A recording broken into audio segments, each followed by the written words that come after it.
Alam ko ring tuwing aalis ako ay nagbabantay si Noel sa pinto natin. At ang huli kanina, hindi ko na ito makayang dalhin Aura. Kailangang tapusin ang issue para tayong tatlo'y matahimik na rin. Kanina sinundo ko si Noel. Dinala ko ngayon dito para ikaw na ang magpasya. Anong pasya? Malaya kang makakapamili sa aming dalawa. Kung sino man ang piliin mo ay masusunod at wala kang magiging problema. Nasawa mo ako ron. Nang pakasal ako sa'yo, sumumpa ako magsasama tayo hanggang kamatayan. Hindi ako tumatalikod sa sinumpaang iyon. Kahit si Noel ang tanging iniibig mo, nasabi ko na ang gusto kong sabihin. Wala na akong pakialam kung ano pa ang gusto ninyong mangyari. At dumadabog na iniwan sila. Nagkulong sa kwarto. Hinintay niyang pumasok doon si Ron, pero hindi ito pumasok. Sa pagdaraan ng mga oras ay unti-unting napapayapa ang damdamin ni Aura. Wala na ang tensyon. Dahil alam na ni Ron, nabawasan na ng takot at hiya kay Ron kapag nalaman ang pagkikita ni Noel.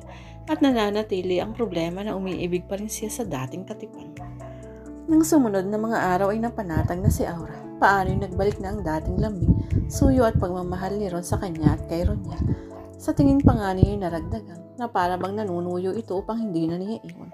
Isang bagay na hanggang ngayon ay iniisip pa rin niya. Sasama ba siya kay Noel na tunay na ama ng kanyang anak bukod pa sa pagmamahal niya o kay Ron na may utang na loob siyang tinatanaw? Aura, baka gabihin ako. Huwag kang mag-alala. Saan ka pupunta? Mahalaga ang misyon ko. Hinalikan niya si Aura niyakap ng mahigpit. Ihalik mo na lang ako kay Roniel. Aalis ka na agad. Hindi mo na kami sasaluhan ng almusal. Kailangan ko nang umalis at nagmamadali na itong lumabas. Hindi na hinintay ni Aura na lagi naghahatid sa kanya hanggang sa kotse. Kumaway pa ito bago sumakay ng kanyang sasakyan at sakas lumabas na ng bakuran. Lampas na ng hating gabi nang may dumating na 2 pulis. Hinahanap si Aura. Lumabas siya. Huwag po kayong mabibigla. Natagpuan po ang kotse ninyo sa isang liblib sa Cavite. Sunog na sunog, pati po ang sakay. Natrace namin ang plate number at dito ang address. Si Ron, hilakbot ni Aura. Kung pwede pong sumama kayo para kilalanin ang bangkay. Tinawagan agad niya si Mitzi. Umiiyak na ibinalita ang nangyari. Nakiusap na samahan siya. Dadaanan nila ang kaibigan. Dinala sila sa morgue ng isang authorized funeral parlor. Inilabas mula sa vault ang sunog na bangkay. Nakapatong ang isang kamay nito sa tiyan. Naroon ang wedding ring at ang horseshoe-shaped ring na puno ng brilyante. Siya nga ang aking asawa. Bulalas ni Aura sabay tulo ng luha. Aura, tama na yan. Wala na si Ron. Ang tadhana na ang gumawa ng paraan upang maalis ang anumang balakid sa daan para sa iyong pag-ibig. Kailangan pa kasing magbuwis ng buhay. Mitzi, hindi siya dapat namatay. Mahal ko siya. Ngayon ko lang na-realize. Ngayong wala na siya. Laging gano'n naman ang buhay. Makikita mo lamang ang kahalagahan ng isang bagay o tao kapag wala na sa iyo. Alam mo, bago siya umalis ay niyakap niya ako. Mahigpit at hinalikan. Huwag ka raw pababayan ng sarili ko at si Roniel na para bang alam niyang mamamatay na siya. Umiiyak na pagkukwento. Si Noel. Pwede ba, Mitzi? Ayokong mababanggit. Ang pangalan niya. Iniisip kong dahilan siya ng pagkamatay ni Ron ko. Noong pinamimili ka ni Ron, bakit hindi ka namili? Ewan ko ba? Parang noon pa nagsisimula ako ng madamang mahal ko si Ron. Pero nagugumit lamang si Noel. Dahil siguro siya ang una kong minahal at nagbabalik. At si Roniel, Mitzi. Tumawag ang office. Ang pamabis mo ni Ron, Aura. Kunin mo na raw ang mga personal na gamit nito na nasa steel cabinet at sa mesa ng asawa mo. Tayo nasasamahan kita. Isang clerk ni Ron ang nag-assist sa kanila sa pagbubukas ng cabinet. Kinuha niya ang lahat ng mga papeles na naroon. Sa isang drawer nakita niya ang passbook na nasa pangalan niya. Nang buklatin ni Aura, mahigit niya ang kanyang hininga. May 5 milyong piso ang naroon. Mabilis niyang itiniklop, isinama sa mga papeles. Ang date ng nasa passbook ay 2 araw bago ito namatay. Habang nagliligpit sila ni Mitch ay sige ang kanyang pag-iyak. Masamang-masama ang kanyang loob. Ngayon niya natiyak na minahal na niya si Ron.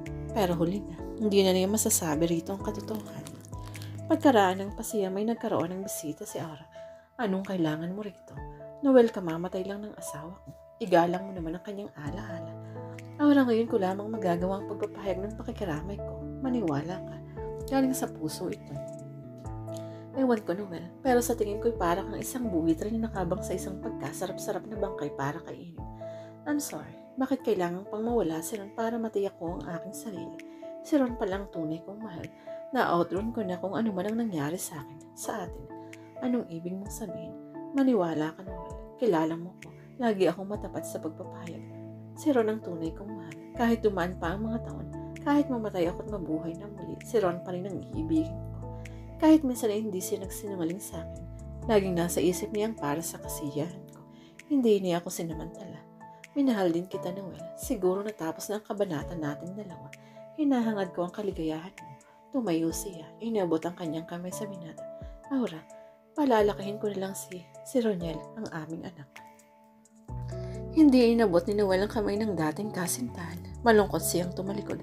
Nakayuko, nagtaas siya ng mukha nang makitang may papalapit sa kanya. Noel, dinalaw mo siya. Ron, buhay ka. Hindi naman ako namatay, Noel. Ang kotse, ang bangkay na sunog, paano? Isang mahabang istorya. Pero huwag kang mag-alala. Alam kong sa inaakala ninyong pagkamatay ko'y malala na kayo ng asawa ko. Kahit ngayon, nagbalik lamang ako to set the record straight na hindi akong nakuhang bangkay sa kotse. Tapos na ang pag-uusap namin ron. Talo ako.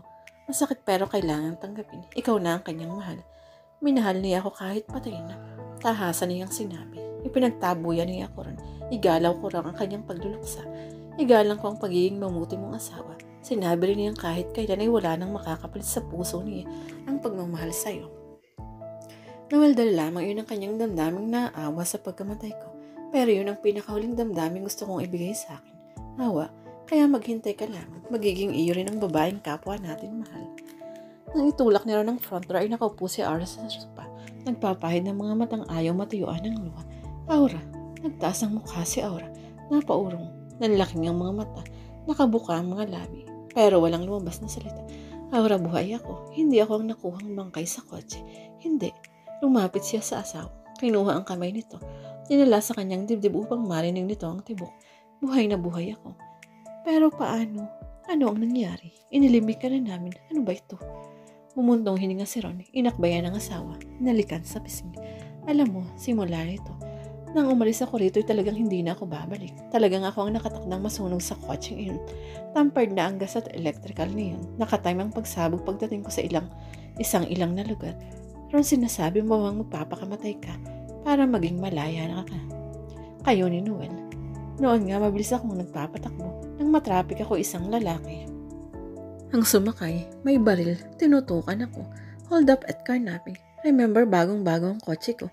Kinuha niya ang singsing ko, pati ang wedding ring natin. Itinulak ako palabas ng kotse habang tumatakbo ito. Yun lamang ang namalayan ko. Bukid pala ang kinahulugan ko. May nakakuha sa akin at ginamot ang mga pasa ko. Napili ang aking paa at namaga. Hindi ako makalakad. Nagpagaling ako at ngayon lamang ako nakabalik. Ipinakita niyang medyo maghapang pa. Saka lamang nila nakitang naka-rubber slipper lamang ito.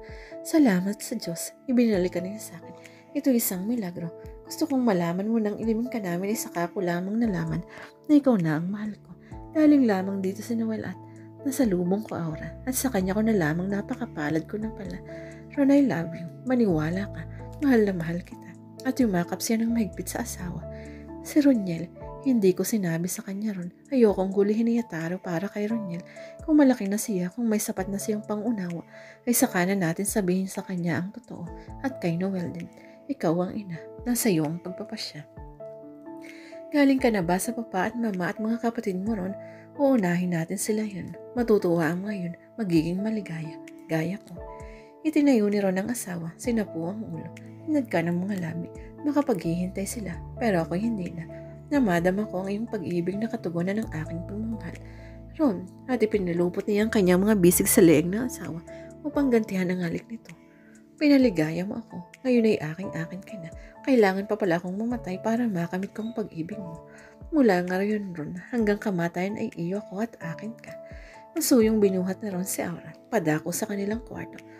Ron, si Roniel, paano kung dumating sila ni Siling mula sa park? Papasok sa ating kwarto at ilalak natin, Aura. Kahit katukin nila, hindi natin pababayaan may istorbo tayo, diba? Ron, mahal kita. Ipakikita ka sa'yo sa gawa, Aura. Hindi sa salita. Pagpasok ay sinipa ni Ron ang pinto at kusang sumara iyon. Naglock. Isang kabanata pa ng kanilang pag-ibig ang sisimula ngayon. Ang kanilang ikalawang honeymoon.